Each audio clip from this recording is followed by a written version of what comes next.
Hey everyone, Tafony here, and today's Rambling About is on the ALM Squid Sample, but it's SALM, like the company. Sample. Do you get it? Do you get it? Do you get it? Like the manufacturer's name? Do you get it? Me neither. Okay, so here's the disclaimer.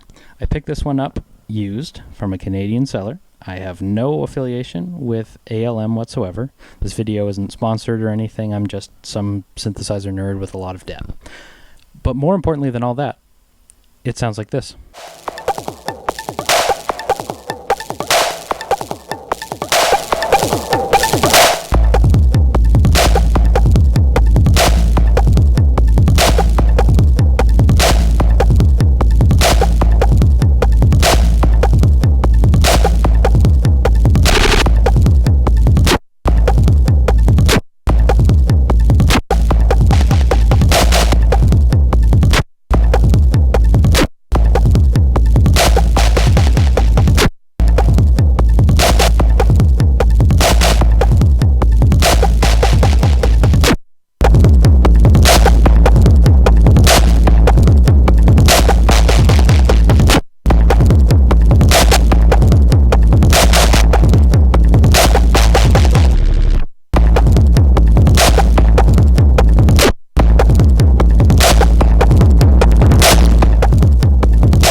Okay, forgive me today. There's probably going to be even more tangents than there usually is. I know it's called Rambling About, but I promise today there will be Rambling About. I feel like it's impossible to talk about the Squid without talking about samplers and eurorack in general. So I've had like 5 eurorack samplers at this point, and I always pick them up used.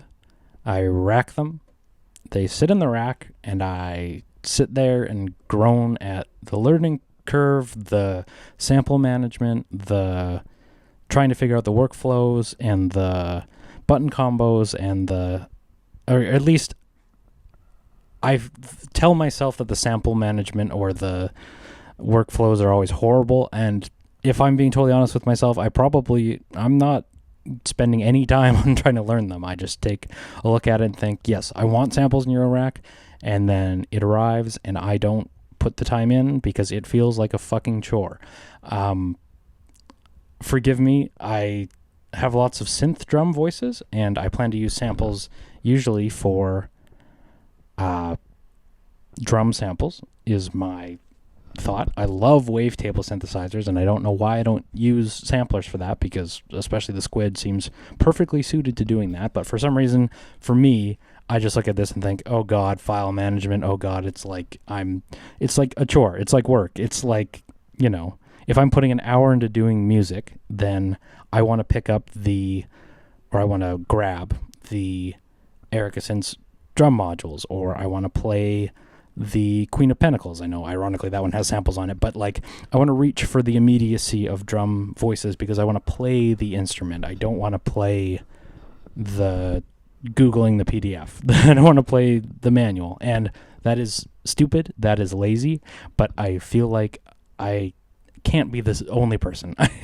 So add to that, I love drums in eurorack. I know lots of people, lots of my Euro pals don't do drums in eurorack at all. You'd rather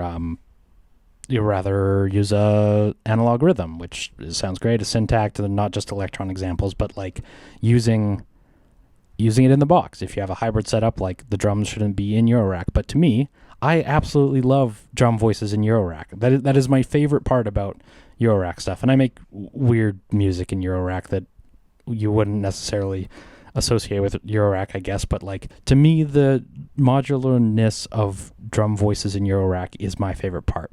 There's nothing more enjoyable to me in electronic music than programming a sequence and modulating my drum voices and mixing them all in and smashing them up in a way that Eurorack can only do.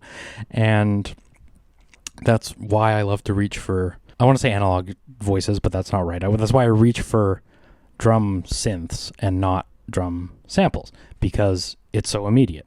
All that being said, I'm not anti-sample. I loved my MPCs. I loved my Octatrack. I loved my SP404s. I love my Poly-N tracker. And I'm a wavetable synthesis addict, which is probably the most like ironic part about this. Samples are extremely powerful. There's so much that drum synths can't do that drum samples could easily do. And there's even more sounds I'd love to have in Eurorack that you can't just patch yourself, be it break beats or like, I love sampling movies and stuff. My old workflow was like having the drum rack and then an SP404 beside it to trigger samples. That's what I made 3 EPs doing. Until we get a machine drum recreation in Eurorack, I'm not expecting that as a joke, there will always be some things that I'd love samples to bring into the rack. So I had the Erica Synth sample drum, the Bitbox Micro, I had the Squarp Rample. I've had lots of them. There's samples in the Queen of Pentacles. There's the Pico drum too is actually one of the favorite samplers I've tried so far because it was really simple. But they were all a chore to me, and I probably can give you specifics on the workflow for most of them because it's just my own laziness. And I also kind of feel this like resentment of like, this hardware costs a bloody fortune, and like I want it to be easy and I want it to be immediate and I don't want it to be a headache.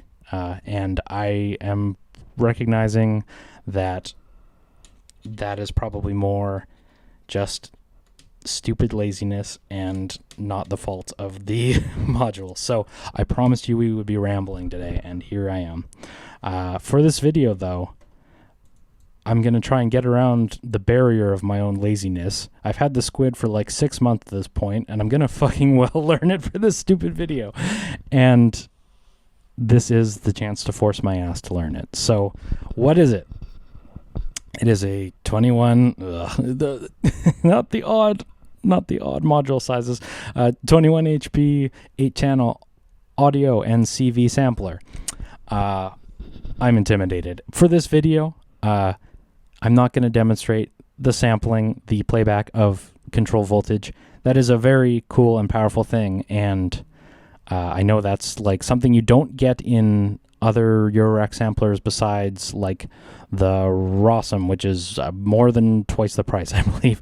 And I appreciate that, but it's going to be difficult to demo, and I'm just going to keep it simple for today. But if sampling other module CV, if having banks of CV is your thing, it is in here, and that is really powerful and really cool. I'm not going to demonstrate it today, though, unfortunately.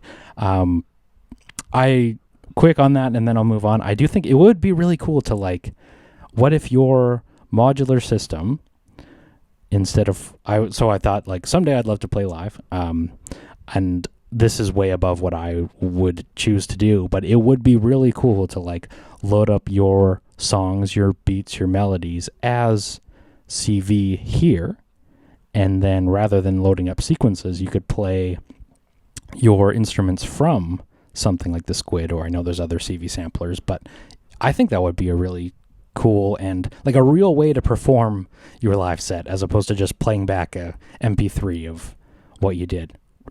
Play back the CV and gates through a CV sampler. I think that would be really cool. I know that's the same as I'm triggering this with the Oxy One today, but like it's the same as loading back a sequencer that has the sequences on it. But I think that's a really cool thing to do. Anyway, CV sampling, very powerful, but not going to show it today. Okay.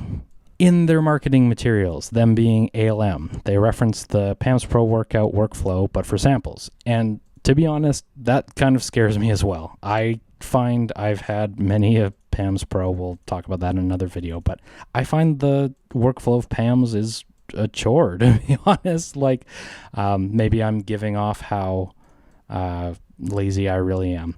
But the one knob interface that has so many options that automatically save, so every time you pick the thing back up, you need to cruise through it and find all the values across the 8 channels, trying to recall what's routed where and what the defaults are and where you left it last time, and should it be 0% or 50% or 100% for the level or the offset or the, like, what are the defaults? And that stuff is a chore to me. And I find, like, you'll see the Nipro crate in here. I love that LFO because it's so simple and immediate, and it just, like, record the knob twist, and there you go. Please don't crucify me. PAMS is insanely powerful, and I really appreciate that. But that's just what my reaction is coming into this thing. And you should also know that I'm no master, and probably most of you who are watching this are eurorack pros who know so much about subtractive synthesis and are going to look at me and see that I'm just some buffoon. But you know what? I think maybe I'm not alone in feeling the headaches around sample management, at least when it comes to eurorack samplers. So we will carry on. And at least maybe it's entertaining for a perspective of someone who's not very skilled. So with all that being said, I want to first say I really love ALM stuff. The trim is amazing. The panels are in the proper silver. I love the silver. They're made in England. The branding with the early 2000s and the Dreamcast stuff and the, like, influence of, like, early 2000 samplers and stuff. And, like, I know I'm saying so many things that have no effect on the functionality at all, but I'm lying to myself if I don't say that, like, I love that about their modules, and it entices me to really want to use this one over other samplers because it's cool. It's an instrument, and, like, you know, we're not above the stupid, trivial, I don't know if petty's the word, but that thing. And yeah, I love ALM stuff. Just the design is killer. But the workflow, at least on PAMs, I find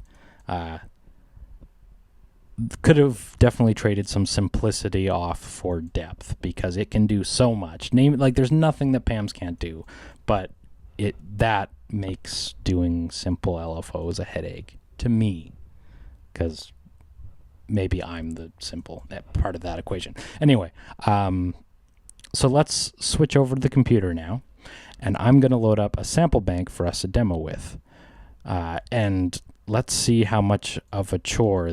Well, okay. Before I do that, let's do some demoing with the onboard samples. So that's smart. It comes with some 60 odd preset banks. They are kind of weird. No, 79. Holy crap.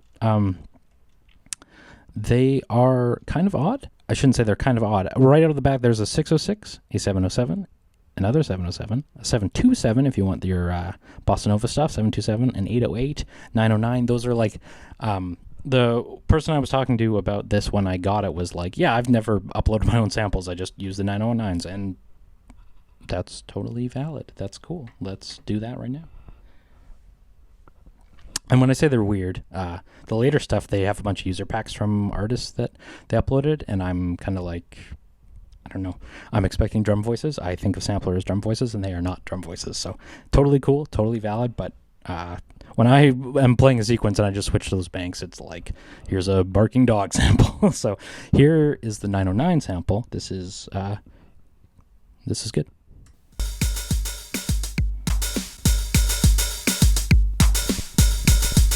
So sequencing from the Oxy 1. Through this, I've bundled together this labeled eurorack snake of 8 cables because it needs to get out of there. Yeah, I'll just quickly show you some of the USB presets because they sound pretty good. Now I'm trying to keep the signal flow out of the box really simple. You'll see in the demo, I use some EQ with the stereo strip. Much needed video coming on that soon. I was using some compression with the ModBat Performer. For the demo right now, let's just super transparent run through it. So, yeah. RX5 sample bank. There's a bunch of weird vintage drum machines on here, which is cool. Sorry, my sequence is kind of weird. Like, I'm trying to utilize all 8 channels, and then what that's kind of ending up doing is just like a bunch of tambourines and shit. So let's go to another one. This is an R8, vintage R8. I believe that's a Yamaha drum machine. Anyway, yeah, there's just a bunch of classic ones like that, but getting weirder, progressively weirder. Maybe the scale is like the higher the number, the weirder the samples. Get some aliasing.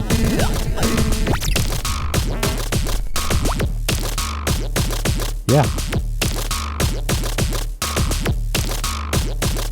I'm not going to go through every single one of these, but there's lots of cool stuff on here. Like, the sample bank is good enough, the included sample bank is good enough to be worth mentioning. I will say the workflow of changing it on the fly, they make it really easy to do this live. So, like, if you're mid-set, you don't get a dropout of signal. And for ones like this, you see, like, we didn't pause, our beat didn't stop, right? It switched on the fly. So for the smaller ones, it's cool. It's totally pretty quick, but as you get into the last ones, I think there's bigger file sizes. It like load it up. It'll take a long while to switch over. And I think in the manual it mentions that like there's a trade-off of loading time to transition ability. So right now we don't get a dropout. We're going to keep hearing some drums, but that's a trade-off we made for a really long load time. So these bigger ones are going to take for frickin' ever. But if I was playing live, I could swap between them and the beat's still going. Now this is weird samples that we're hearing, but yeah. I think these ones are really long, actually, is why I'm sending them 1,000 gates and they're not making any sound because they're just restarting. But let's try another one. So I don't know, this is some Space Invaders, but do you hear how it is continuing without dropping off? If that's something that's important to your live set, if you're running LFO samples, you don't have to drop them. Oh god. I don't know what's going on with this one.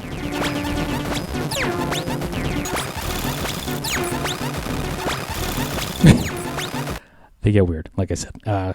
Like my example before, I was expecting like drum samples, and then you were getting a barking dog. That is what that was. So with that being said, let's load up some samples onto this SD card. Now, further to what I said about the trim, loving ALM stuff. Oh, thank you for feeding back. This USB key, if it'll focus, will it focus? Probably not. Is beautiful. This is a gorgeous design. Everything ALM does looks freaking sweet. This is a very nice SD stick, but do I have it in backwards? No, I do not.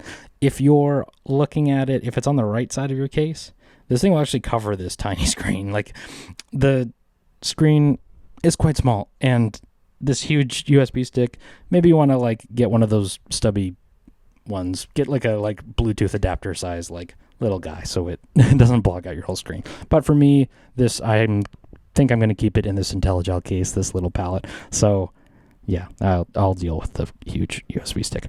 Okay, let's switch over to the computer and see how difficult this actually is to load up with our own samples. Quality be damned, I'm just going to film the screen with the iPad. I'm sorry. Hopefully you'll forgive me, you'll forgive the glare, you'll forgive the crappy look, but here's how you do it. So I pull up the Squid manual, and it says, saving and loading banks. Samples are saved and loaded from a top-level ALM 22 directory on the inserted USB stick with the FAT32 format. Not sure on the Mac versus PC compatibility, but it showed up on my Mac when I plugged it in here. Samples are stored and loaded as .wav files. I hope mine are WAVs. Following a specific directory structure for grouping and mapping samples to the Squid's channels. The structure is The structure is designed to be edited and files are added from plugging USB directly into a computer. So I've plugged it directly into my computer. The Squid supports loading and saving of named and numbered banks of 8 samples. Banks are stored in a bank set which contain up to 99 banks. So if we, there we go. So if I load this up again, you'll see that the 85 banks of presets are all in here, and they look like that. They're all WAV files. Yeah, so I'm not going to make a bank in the file manager. We're going to try and load up some samples into the pool folder. So what it says, the stock USB comes only with a set of blank directory of 99 banks. I don't know where the last ones are on mine, but there's a sample pool subdirectory in the ALM 002 directory where single samples and further directories of samples can be added for more classic and freeform loading and browsing of samples. Okay, that is what I want to do. Scrolling through them once more to the left of the bank sets or pressing the USB button twice in a row. We'll open the sample pool. Okay. This can be thought of as an additional load-only folder storing bulk or uncategorized samples to browse through when designing banks directly on the Squid. The Squid will automatically create a pool directory on startup if a folder does not already exist. The pool and any subdirectories can contain up to 256 entries per directory. Okay, I don't know if that's a FAT32 thing, but that's all right. To preview samples, hold function and press the encoder. Select a sample to load the currently selected channel. WAV files must be 16 or 24 and 44.1 kilohertz sample rate. I hope my shit is right. That always is one of the many headaches when I'm just like, oh god, file management. Those things suck. Those things are always a pain, but let's hope the samples I'm trying to put on here are that way. So file organization, we've already kind of talked about this, we being us and the pool directory. So what we're going to do is open this.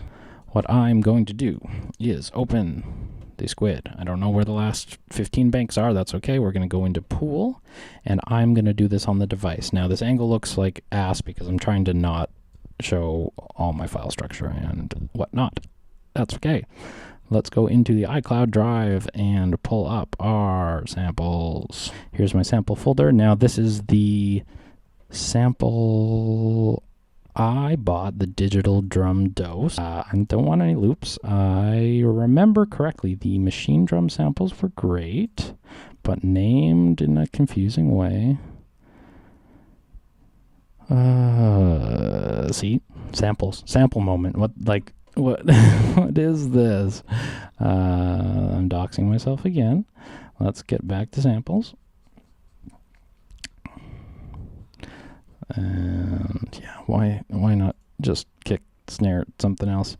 That's okay. The Razzmatazz one was also really good. So what we're gonna just do is just drop a bunch of these friggin' things in here and hope and pray that they are correct.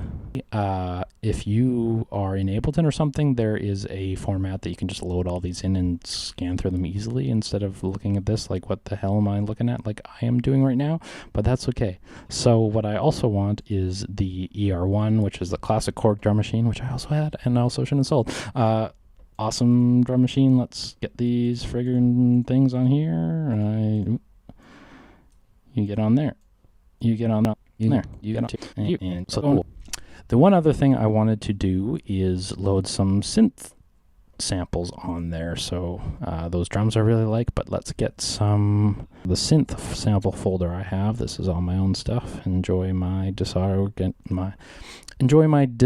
mess. So trying to remember what some good ones were. The Juno 60 was really good. I don't know why I would want a whole bunch of different keys. Wouldn't I always want it to be in C? So maybe there's a DAW that can handle that better. I know 1010 Music, they have the Tangerine coming out that like it doesn't scale one sample, it can load a sample for different pitches. Maybe that's what that's for and I'm just crazy. But okay, we got some Juno samples in there. Where is my Yamaha DX100? That thing sounds awesome. I love that thing. So let's show it. Awesome. Yeah.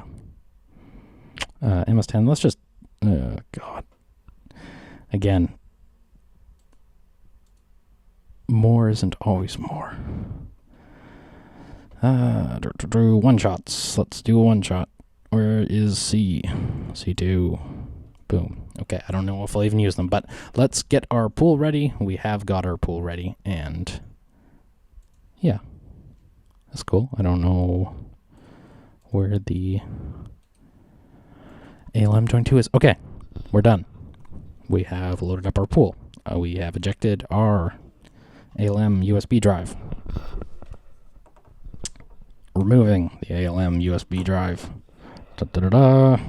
I promise I won't make those noises in all the videos, but here we go. Okay. Let's rearrange the iPad. There we go. Okay. Putting the USB stick in. Turning on the sample. Okay. You didn't. Oh. USB. USB something. Loading. So, does it need to load the whole pool of the memory? Maybe I want to keep my pool smaller. I don't know. Yeah, it must be loading that whole pool of RAM. I don't, okay. So let's go. So these are the channels. Now, I'm not reading from the manual, but I probably should be doing it. Let's go. I want to hit USB so I can go to a blank bank. Right? So if I do empty bank 99, we'll load it. I don't know. Okay. So now if I unmute it, I'm sending it a bunch of triggers, but it's not lighting up. I'm gonna hope because the samples aren't in there. So what we want to do now is hit USB. We don't want to hit the bank. So that's my pool. And if I hit function hit, I don't know if, okay, we got some sounds. Is the first one not in the right format? Is why it's silent, or is it? I don't know. Okay. Cool. Oh, you're one. Yes. Uh-oh, I hope I didn't just choose all kicks. Oh, there's some nastiness. Okay, so I don't know the problem. So we're in pool 99. It says that at the top, but I don't know where I'm loading this to. So, okay, I hit enter. Loading. Okay, I guess I was on channel 3, so that's going there. Let's go to channel 2. I hit it twice. We bring up our pool. So, yeah, okay. Pool 2. Channel 1.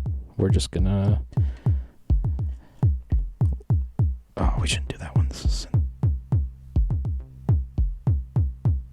Okay, so we won't load a synth sample up there. Let me get back in there. Tom.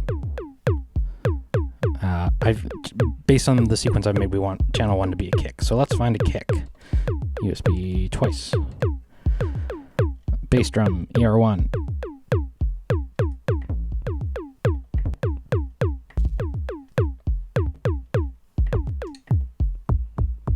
Cool. ER1 sounds so good.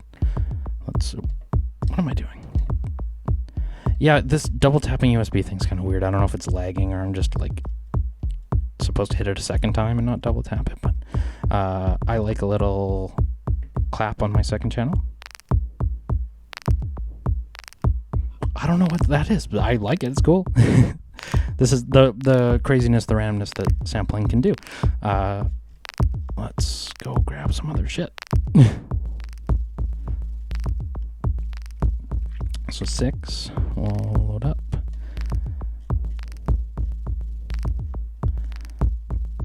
Tom, yes. Oh, no, we didn't want to do that. We wanted to do that on channel 5.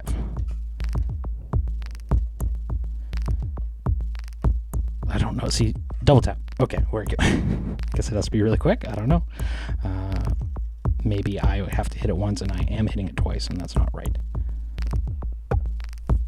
Okay, yeah, I mean, kind of weird and ambient, and this is the stuff you can't get out of Well, I'm sure you can. You can do anything in modular, but this is the sounds that I appreciate from samples. So now on the last 3 channels, you'll see there's volt per octave inputs, and there is attenuators. So I think you can manually tweak this. So here I'm changing the pitch of 6, but let's do a sample. So this is bass, C2. 1, 2, 3. Sample workflow, actually not bad. So what did I want to do? We want to save my currently active bank. So we're USB bank 99. We are going to save it. And it's as simple as hitting save. Okay, cool. So we're going to do something that scares the hell out of me, and we're going to try and turn this off. I don't love that sound. Turn that back on. I'm scared. I'm very scared. Is that stupid? Yes. Okay. Did it save? Oh my god, it saved. Okay. That's not bad. Yeah, okay. Yeah. I was also sort of like, should you organize your banks on the drum machine, like from this UI, or should you do it on your computer? Well, I like having a big pool of samples and building my own banks on here. That was not bad. Yeah, that's cool. Okay. Not bad.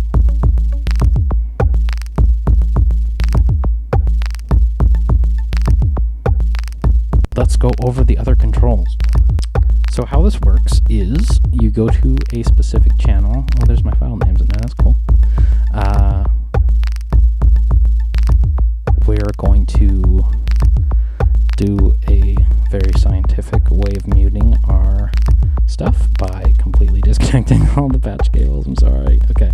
So now we're only hearing the first input, our first channel, and we're going to go through all the parameters. So there's quality. You can change the bit depth, and it's just going to get into some chaos. Bit reduction, some distortion is cool. If there's a way to do this not by channel but by bank, let me know, because I think that would be really cool. Audio rate, it's funny that it requires the audios to be 44, but then you can degrade them here. But yeah, I'll leave them on 44. Speed, you can... It's funny, 50 is the middle, where, again, what I was saying before, but like, what's the default? I don't know, like on PAMs, but here, yeah, 50 is normal, and you can turn the speed down to de-pitch it, to change the pitch, or up, because I would think middle normal speed would be 100, but here it's 50. And then filter, oh, the filters.